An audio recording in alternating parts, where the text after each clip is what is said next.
Final Fantasy XIV is a game that, when it first released, was an absolute flop. And they re-released the game, and it's a massive hit. Loads of people are playing it still today. I have been queuing to get into this game every time I've tried to log in, which is absolutely amazing after all the time and considering it has a subscription. But I guess that subscription just shows if people are paying for it, then there must be something good behind it. Anyway, we are going to be discussing that today, as this is going to be my thoughts, my first impressions on Final Fantasy XIV. Hopefully you guys enjoy this video, and if you're considering playing this game, then hopefully it helps you make that decision.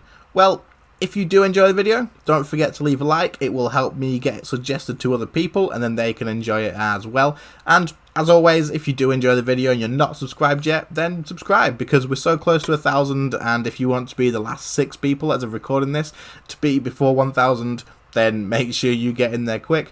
Otherwise, if we're already past that at this time, subscribe anyway, because there is going to be a lot more coming. So without wasting more time, let's start the video. So for character creation, it looks like we have a race and gender selection here, and it looks like without the expansions you're going to be able to join 5 different races, and I'm not going to try and pronounce those names because holy crap, there's no way in hell I'm going to be able to pronounce those names.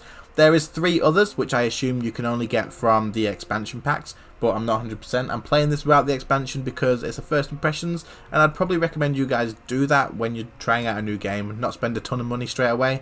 Try it out, if you enjoy it then get all the expansions that way. So let's take a look into the character creation.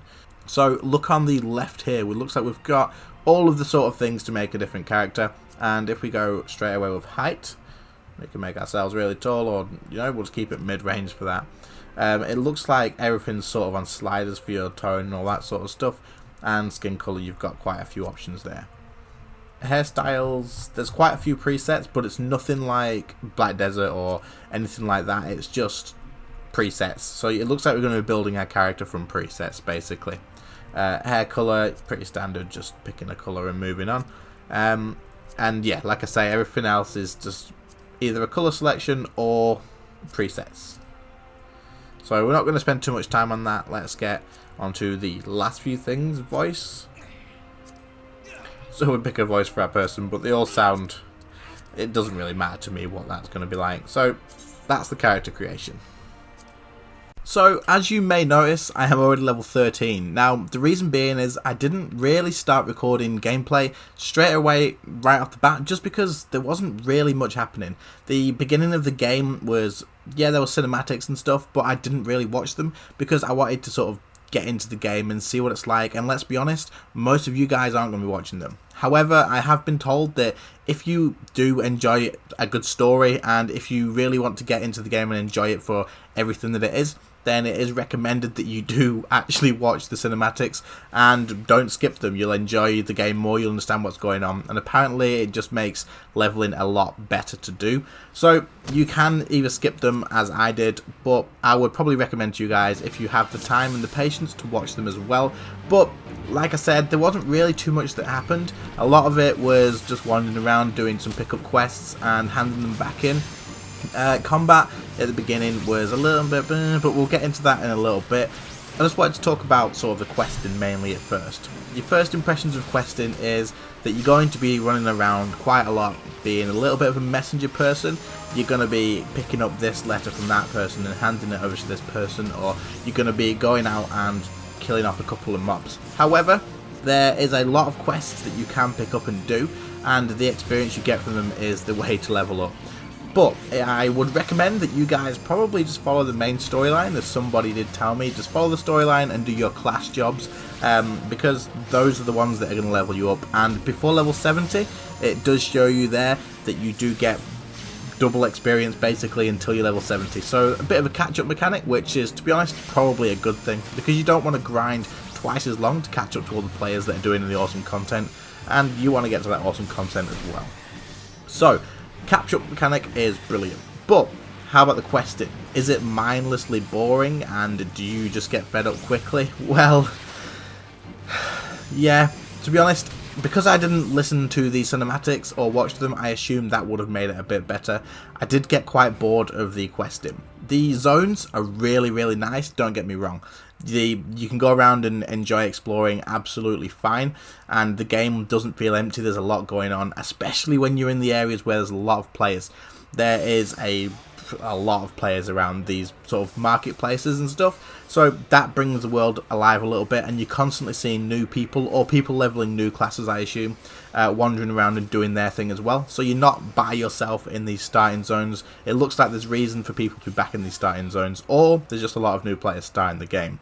But like I said, questing does seem quite a lot of just talk to this person, pick up this, pick up that, kill X amount of these, and then hand it back in. It does try and teach the game a little bit as well, so it's not terrible, but it could be better.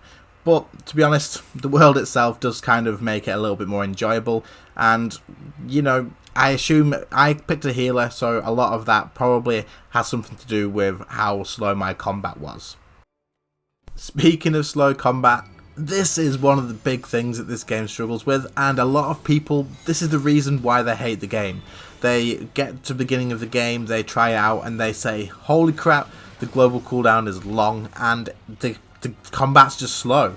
Well, at the beginning, yeah, it does feel a little bit slow. I'm not going to lie, it really does feel a little bit slow, and I don't know if being a class that leads into being a healer makes it a little bit slow, which it probably did. But I only had one ability that was really worth using damage wise up until probably around about level 16, 17, and then things changed really quickly. So the combat up until then was slow. I will admit I was just using the same ability over and over and over and over again until the mob was dead, and then I'd move on to the next one. I did have access to some other things, and I had access to a pet that had a little bit of AoE damage, but other than that, I was really just pressing my one key and waiting for the mob to die. Animations, absolutely brilliant, can't fault them at all, but you're static when you're using most of your abilities, and there is quite a long channel time and global cooldown. But don't just think that straight away, that's it, write this game off, because what do you think that global cooldowns and channeling times and all this sort of thing allow game creators to do in games like this? There's a reason that people say this has got the best PvE content for an MMO, and the reason being is having things like a global cooldown and having all that sort of time between each ability allows for some amazing mechanics. And even though I didn't get to endgame in this video, obviously, I know for a fact that there's going to be some insane endgame mechanics from videos that I've seen online and just from being able to tell how the combat works. Now, as I said, once I got to around about level 16, level 17, I started getting abilities that didn't have a global cooldown. These abilities had their own specific cooldowns, which were longer than the global cooldown, but they had specific effects and did different things. The big point to this, however, is you could use these while you were off the global cooldown. So you would use an ability that was using the global cooldown, and then you could spam all these other abilities that weren't, and you would have to use these correctly as well.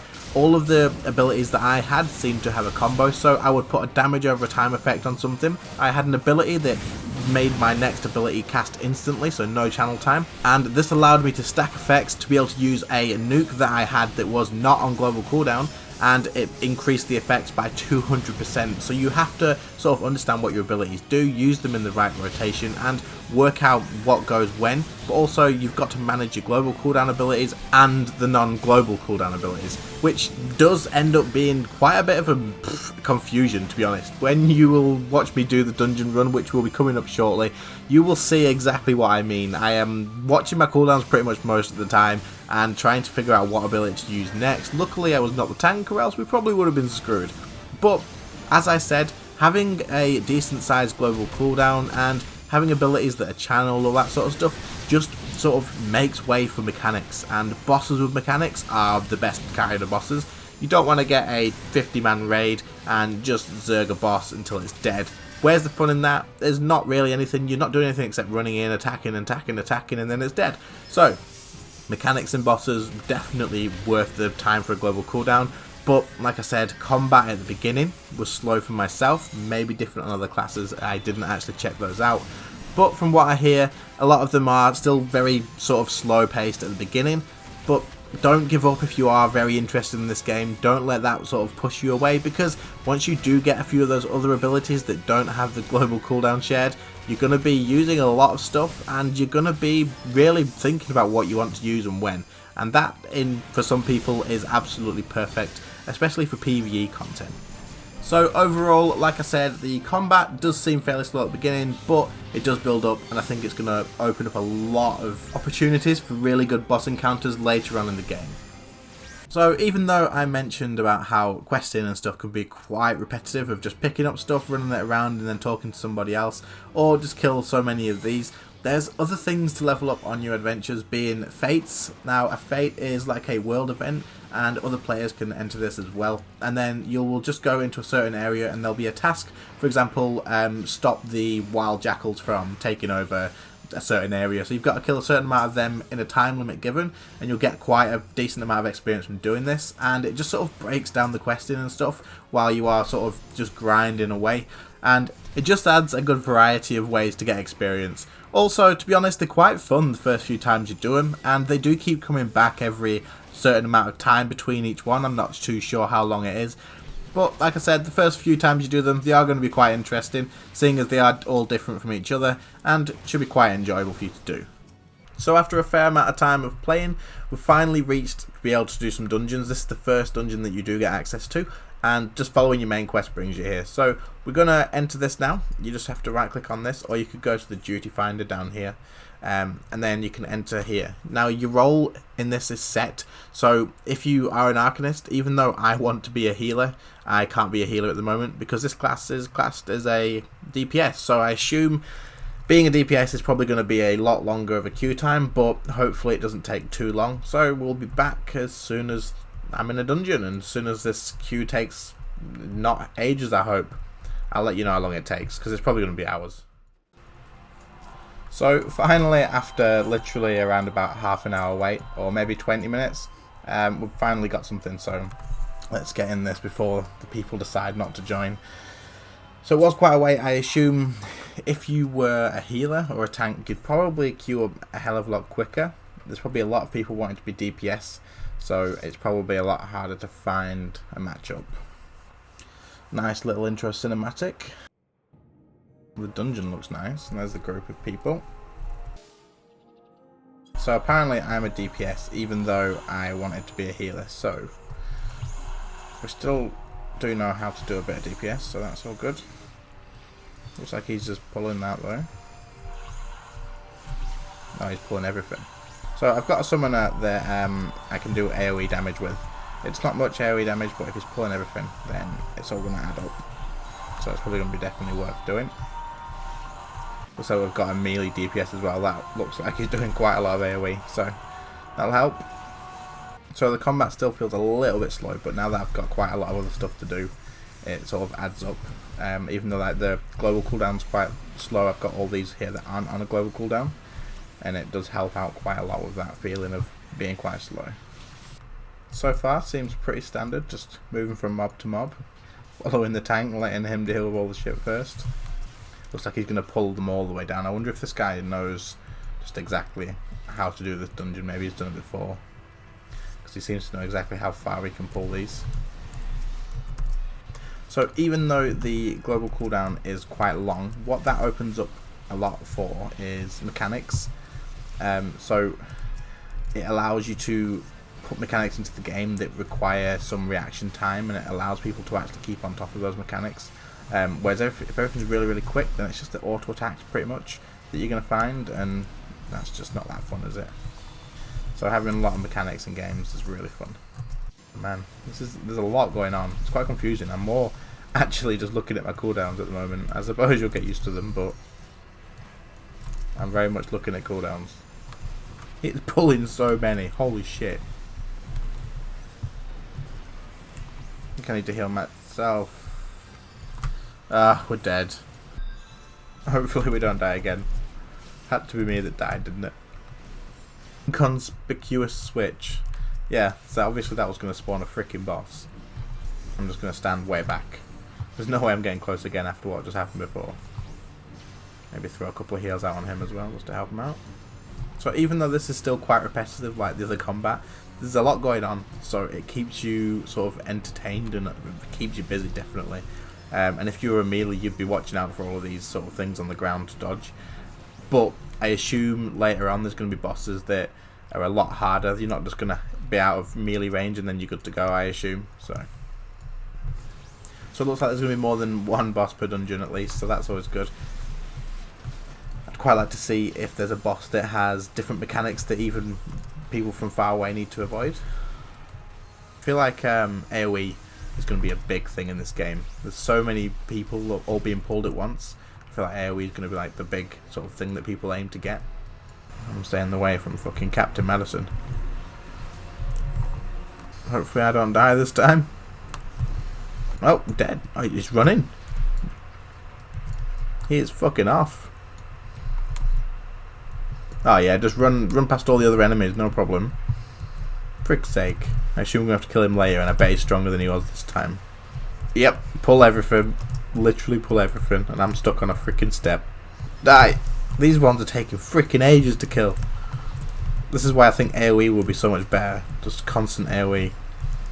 Wait, that's not the same guy. Who the frick's this guy? So the captain wasn't even in the captain's quarters then. There he is, Captain Madison's back. Let's get these mobs on the side first, shall we? He's running again.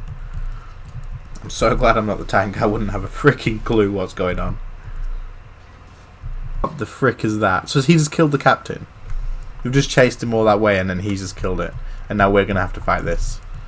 That heal is doing a freaking good job. Every time that guy's life gets anywhere near low, instant heals. Doesn't seem like there's many mechanics on this boss. It looks like he's just tanking a lot of damage. Duty complete. The final boss fight was easier than the freaking earlier one. Unless I'd missed something. There was no mechanics or anything. Well, to be honest, that was quite entertaining actually. It was definitely a decently long dungeon. That was like a 18-20 minute dungeon. And there was, what, about 3 or 4 boss encounters and mechanics all the way through with different mobs and stuff. Obviously, being ranged, I seemed to be able to just sort of stand back and avoid those, but I assume later on, once you get into bigger dungeons and sort of harder difficulties, then there's going to be all different things that you need to bloody dodge on the ground and maybe even all sorts of mechanics, and that's what the global cooldown opens up. Loads of different mechanics that you have to do, which means the bosses can be so different. You don't have the same sort of thing where you just get a big zerg of people running and attack it for 20 minutes straight and then hopefully it's dead. You're gonna have to come together and actually work out how all these bosses work, have someone maybe even leading the group and explaining how everything works, and you have to actually put some effort into doing it, and that's the sort of bossing I like, especially coming from RuneScape, where you've got to use the right abilities at the right time. You've got to know your timing on certain things and where to stand, all that sort of stuff. Every little bit sort of information that you get from the game is important, and that's what that sort of seems like. I can't wait to sort of see what the other dungeons are like, so hopefully we can get to another one fairly soon. If not, then that's absolutely fine. I'm sure I'll play a little bit more in the future and just sort of see what it's all about, because that was actually really enjoyable, and I like the fact that you've got your 2 DPS, your tank and your healer. You've really got to work as a team to actually get through the encounter. So I enjoyed that, as you could probably tell from my explanation of how it all went. So it took me around about probably 6 to 8 hours to get to this point in the game. Whether I am a lot slower than most people or not, that is to be checked by other people, but that is probably going to be where I end the video, just because that's probably long enough to give my first impressions of the game. And a lot of people are probably going to decide whether they enjoy a game within the first 8 hours of playing anyway. So, I'm going to go over the pros and cons of my opinion of what I think about the game, and then after that I'll give you a full sort of summary of what I think, and whether I'm going to continue playing or not. So, let's start off with the pros. First of all, the game looks really nice, and the zones keep you really interested when you're adventuring around. There's a lot sort of going on, and you can find a lot of new monsters to kill, and it's just better than finding the same reskin, different coloured sort of mobs. And there's lots of fates, world events going on, so adventuring is definitely something that is really interesting to do. Secondly, There's a lot of different classes or jobs in this game, so for everybody who plays, there's going to be a playstyle for you that you'll enjoy playing more than likely. And just a little bit of a bonus pro, you can actually have all of the classes on the exact same character, so you only need one character and you can have them all on the same one. You just switch equipment by changing your weapon and then you'll be on a different class. There is a lot of active players in this game, and I really didn't expect to see all that many people in the starting zones, seeing as this is a fairly old game now and a lot of people seem to have leveled up. But there was a lot of low levels, a lot of new people playing, and I really didn't feel like I was just completely alone starting and sort of catching up on everybody. Because when you play certain games and you are the only person around, the world feels a bit dead, it doesn't feel like an MMO, and you feel like you're playing a single player game that's designed for a lot more people, and it can put you off quite a bit. The combat, for me, was a pro once I'd got a little bit further in. Obviously at the beginning it was a little bit slow, but the way that they've set it up, I can tell there's going to be room for a lot of game mechanics in the boss encounters, which will be a big pro for me, and I'm sure for plenty of lot of other people as well. It's just getting over that little slow peak at the beginning, and definitely the off global cooldown and abilities and knowing which combos work together help speed up the combat a hell of a lot. The biggest point that I wanted to mention as a pro, and the final one, is the fact that the dungeon content was super enjoyable, and I had a really good time even though it was just the first dungeon that I did. I can tell that the reward is going to be doing the dungeons themselves, as you have a lot of fun while you're doing it. You've got to pay attention to what you're doing and you've really got to do things right, and I feel like there's going to be a lot of times in the future that if you really want to complete some higher tier sort of bossing encounters, then you are really going to need to put the time in to learn it, and that really is rewarding in itself, being able to actually start off something, struggling to do it, and then eventually mastering it and becoming absolutely brilliant at that specific dungeon. Now that is so big, seeing as the dungeon is the reward, not just the drop, whereas in other MMOs you do bosses or you just do a dungeon purely just for the drop that the boss gives you.